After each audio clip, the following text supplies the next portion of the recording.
রাজু পাটোয়ারির বাড়িতে একজন এমপি নেতৃত্বে লাঠি ছুটে অস্ত্র শস্ত্র নিয়ে তার বাড়িতে হামলা করতে পারে না। আমরা এই হামলার তীব্র নিন্দা জানাই এবং এই হামলাকারীদের বিরুদ্ধে যে মামলা হয়েছে সেই মামলার আসামিদেরকে অবিলম্বে গ্রেফতার করে আইনের আওতায় নিতে হবে। বন্ধুরা, বিগত 17 বছর আমি আমার বাবাকে 1 মাস 26 দিন জেল কেটেছিলাম এই বিএনপি দল করার কারণে। আমি কিন্তু আমার বাবাকে মাটি দিতে পারি নাই। আমি প্রশাসনের উদ্দেশ্যে একটি কথা বলবো, রাজু পাটোয়ারি বাড়িতে হামলা করেছে যারা, তাদের প্রত্যক্ষ পরোক্ষভাবে ভিডিও আছে। ভিডিও ফুটেজগুলো সোশ্যাল মিডিয়ার মাধ্যমে আমরা ফুটেজ করেছি।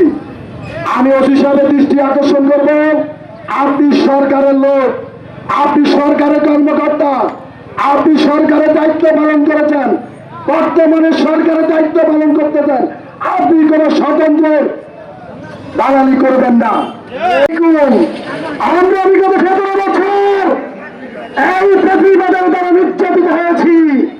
এখন আমরা সরকারে আছি, যদি আওয়ামী লীগের দাবিদার কোন শয়তান এমপি দ্বারা প্রশাসন প্রভাবিত হয়ে বিএনপির নেতা কর্মীদের উপর হামলা মামলায় সহযোগিতা করে, আগামীতে জনগণকে সাথে নিয়ে আমরা ওই শয়তানকে মোকাবেলা করবো।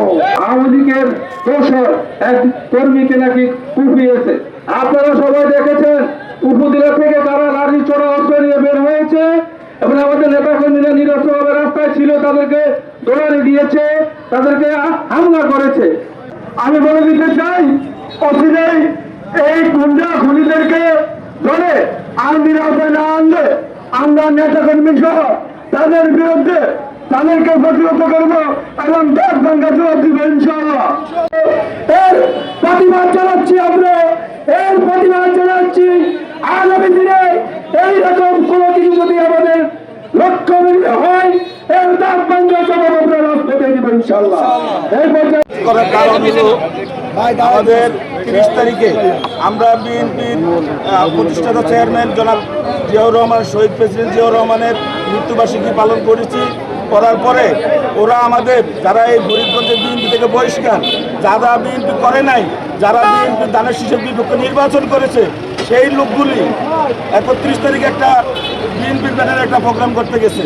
ওখান দিয়ে আমাদের পৌর যুব দলের নেতা রাজু পাটোয়ারি সহ শ্রমিক ওরা এই রাস্তা দিয়ে যাওয়ার সময়, পৌর স্বেচ্ছাসেবক দলে ওরা যাওয়ার সময় ওদের সাথে জাস্ট একটা কথা কাটাকাটি হয়েছে। যাওয়া বলতে হয়েছে, তখনই ঘটনা শেষ। পরক্ষণে এই অবৈধ এমপি সে নিজে মিছিল সহকারে একটা বাড়ির মধ্যে ঢুকে অস্ত্র শস্ত্র সহকারে এই রাজু পাটোয়ারির ঘরে যে আক্রমণ চালায়। এর প্রতিবাদে আমরা মামলা করি নাই, কিন্তু তারা এসপি সাহেবকে দিয়ে প্রেশার দিয়ে তারা থানায় একটা মামলা দেওয়ার পরের দিন আমরা একটা মামলা দিছি। আমাদের এই বিএনপি নেতাকর্মীদের নামে এই মিথ্যা মামলা প্রত্যাহারের দাবিতে আজকে আমাদের এই বিক্ষোভ দিচ্ছি। এবং উনাকে দল বহিষ্কার করেছে। দল বহিষ্কার বলতে বোঝায় গ্রাম্য ভাষায় যেটা ত্যায্য করা হয় সন্তানকে। ত্যায্য করে কখন? যখন সন্তান তার অবাধ্য হয়ে যায় তখনই তাকে ত্যায্য করে। ওই লোকটাকে ত্যায্য করা হয়েছে। আপনি ত্যায্য বা বহিষ্কার হওয়ার পরেও বিএনপির ব্যানার কিভাবে ব্যবহার করবেন?